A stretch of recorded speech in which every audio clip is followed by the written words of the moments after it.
শুভ সকাল বন্ধুরা, তোমরা সবাই কেমন আছো? আশা করছি যে যেখানে আছো সকলেই খুব ভালো আছো। হুগলি জেলার চুঁচুড়া শহর থেকে আমি তনুশ্রী তোমাদের সকলকে জানাই আমার চ্যানেলে অনেক অনেক স্বাগত আর অনেক অনেক ভালোবাসা। আজকের ব্লগটা কিন্তু ভীষণই ইন্টারেস্টিং হতে চলেছে। কেন বলো তো ইন্টারেস্টিং বললাম? কারণ গোপাল সোনার জন্য আমি প্রতি বছর জন্মাষ্টমীর দিন থেকে ছোট্ট একটা ভান্ডার তৈরি করি আর সেই ভান্ডারে সারা বছর টুকটুক করে পয়সা ফেলতে থাকি। তো এই ভান্ডারের মধ্যে কত কি আছে আমরা কিছুই জানি না। এইবারে যে ভান্ডারটার মধ্যে যা টাকা থাকবে সেইটা দিয়ে ওর বার্থডে সেলিব্রেট করব।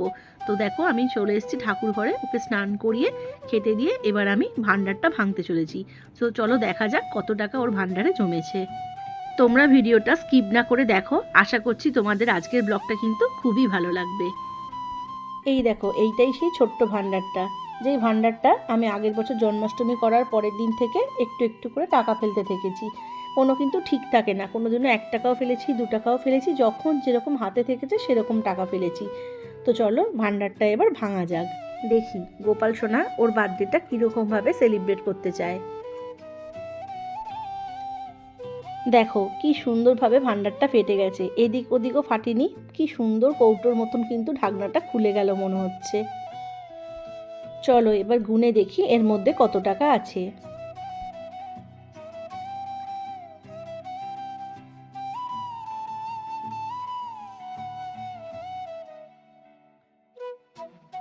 সত্যি বন্ধুরা, তোমরা বললে বিশ্বাস করবে কি না আমি জানি না, আমি যে কবে এত টাকা এখানে ফেলেছিলাম আমি কিন্তু নিজেও জানতাম না।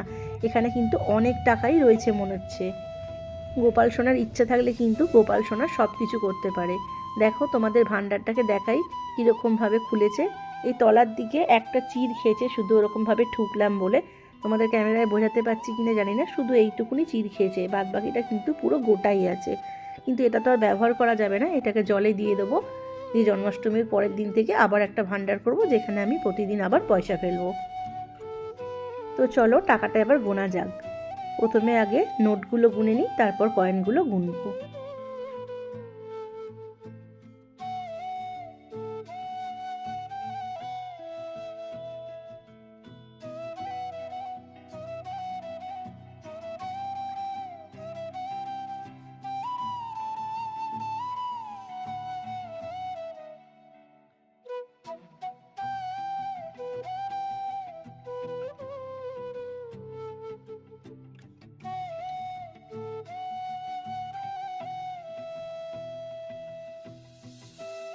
নোটগুলোকে আমি আলাদা করে রাখছি, এখন 10 টাকা আর 5 টাকার কয়েনগুলো আলাদা করে নিচ্ছি।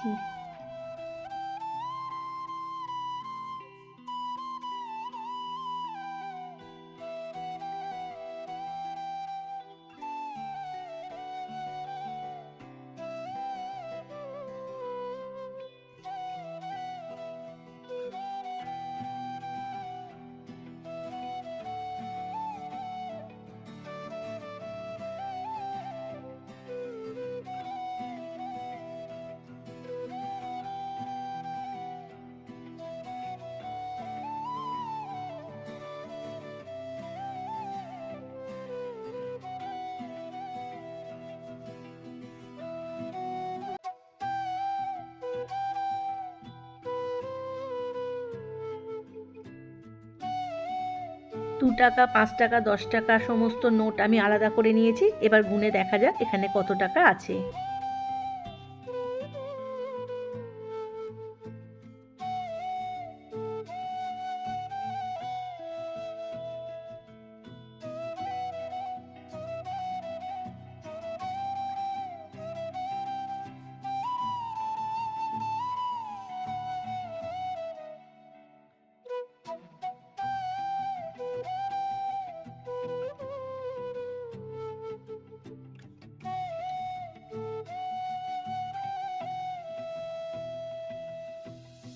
বন্ধুরা জাস্ট ভাবতে অবাক লাগছে, এখানে 1950 টাকা জমেছে।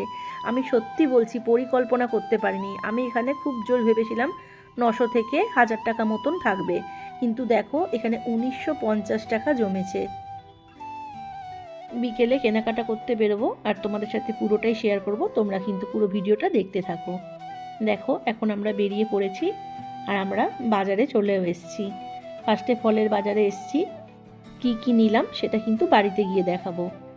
দেখো এখন চলে এসেছি গোপু সোনাদের জামা কিনতে। আর এখানে এত সুন্দর সুন্দর জামা রয়েছে না, কোনটা ছেড়ে কোনটা নেব কিছুই বুঝে উঠতে পারছি না।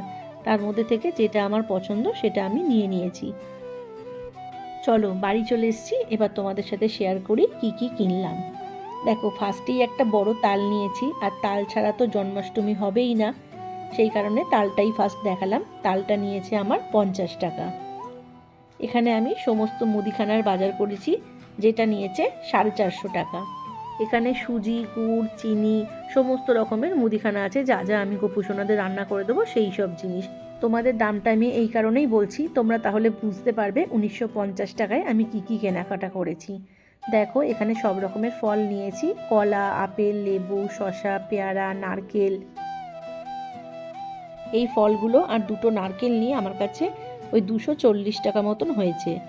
আর দেখো এরকম ছোট ছোট কটা কন্টেনার নিয়েছি, যেখানে আমার গোপু সোনাদের খাবার দাবার রাখবো বলে। এইগুলো নিয়েছে তোমার 5 টাকা করে পিস, 4টে 20 টাকা। আর দেখো এখানে দুটো বড় বড় কন্টেনার নিয়েছি, এইগুলো নিয়েছে তোমার হচ্ছে 25 টাকা করে দুটো, 50 টাকা। আর দেখো ছোট্ট একটা গোপু সোনার জন্য দুধের বোতল নিয়েছি, যেটার দাম নিয়েছে 70 টাকা। এখানে সন্দেশ নিয়েছি, এটা নিয়েছে 80 টাকা। আর দই নিয়েছি, সেটা নিয়েছি 20 টাকা। এখানে সমস্ত ফুল, বেলপাতা সব কিছু নিয়ে আছে 50 টাকার মতন। এখানে সবজি বাজার রয়েছে, যেখানে ঢেঁড়স, পটল, বরবটি, বেগুন, আলু সব কিছু রয়েছে। এগুলোর দাম নিয়েছে আমার সব কিছু নিয়ে 40 টাকা। এটা শুধু আমি গোপু সোনাকে রান্না করে দেবো বলেই আলাদা করে কিনে নিয়ে এসেছি।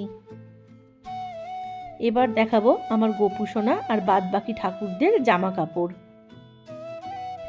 চলো দেখা যাক আমি গোপু সোনা আর বাদ বাকি ঠাকুরদের জন্য কি টাইপের জামা কিনেছি, সেগুলো তোমাদের সাথে দেখাই। দেখি ঠোঙাটায় কি আছে, আমি নিজেই ভুলে গেছি। ও এখানে এর মধ্যে আছে লজেন্স। এই লজেন্সগুলো সব কিছু মিলিয়ে নিয়েছি 20 টাকার। এ দেখো এখানে একটা মুকুট নিয়েছি, এই মুকুটটা আমি কৃষ্ণের জন্য নিয়েছি। এগুলোর কিন্তু কোনোটাই আমি আলাদা আলাদা করে দাম জানি না, আমি একসাথেই দাম দিয়েছি, পরে তোমাদের বলে দিচ্ছি সব কটার দাম কত নিয়েছে। এ দেখো এখানে একটা কৃষ্ণের মালা, এটা হলো আমার কৃষ্ণের বাঁশি।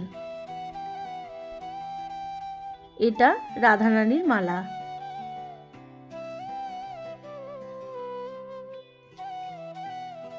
এটা রাধারানীর মুকুট।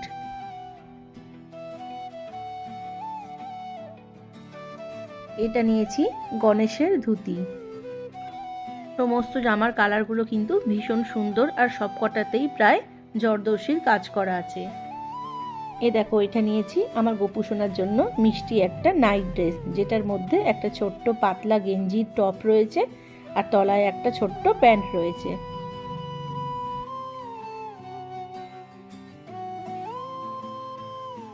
এবার দেখো সব থেকে মিষ্টি একটা ড্রেস তোমাদের দেখাচ্ছি। এটা আমার রাধারানীর একটা ঘাগরা, ভীষণ সুন্দর কিন্তু দেখতে, এটা জানো তো বন্ধুরা।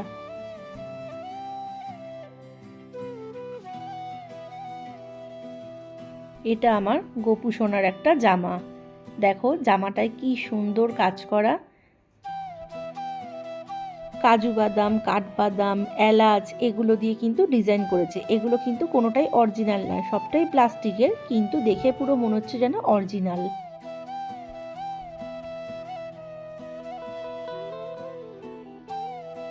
এই নীল কালারের ড্রেসটা আমার কৃষ্ণের জন্য নিয়েছি, এটাতেও কিন্তু পুরোপুরি জরদস্যির কাজ করা আছে।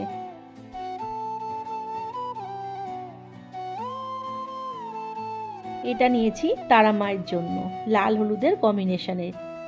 এগুলো কিন্তু আমি সমস্ত কিছুই জন্মাষ্টমীর দিন পরাবো, আর ভিডিও দেব, তোমরা কিন্তু সেই ব্লগটা অবশ্যই দেখো।